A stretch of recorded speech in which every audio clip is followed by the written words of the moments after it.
الرحمن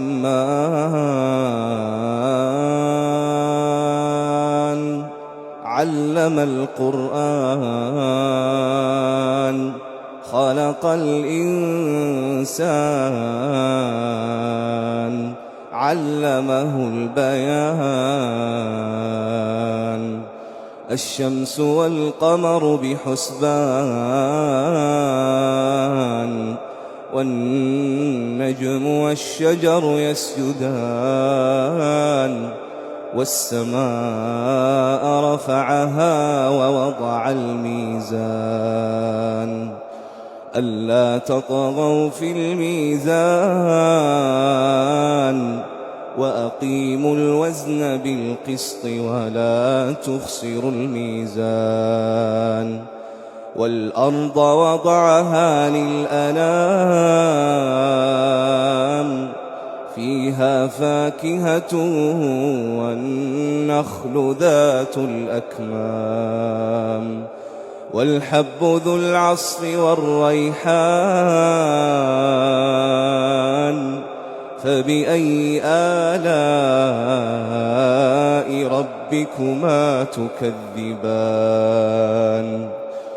خلق الإنسان من صلصال كالفخار وخلق الجان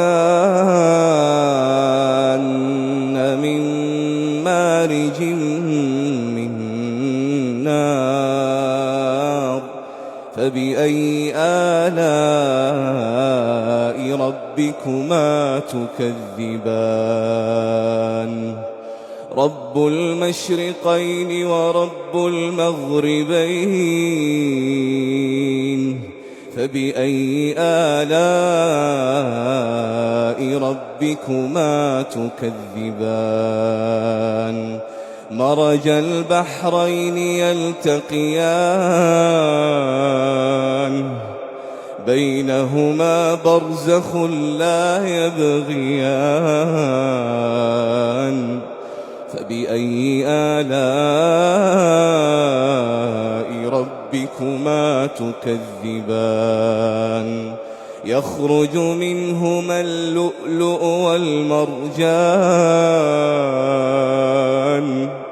فبأي آلاء ربكما تكذبان وله الجوار المنشآت في البحر كالأعلام فبأي آلاء ربكما تكذبان كل من عليها فان كل من عليها فان كل من عليها فان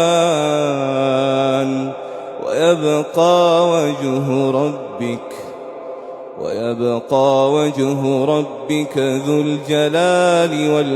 والإكرام فبأي آلاء ربكما تكذبان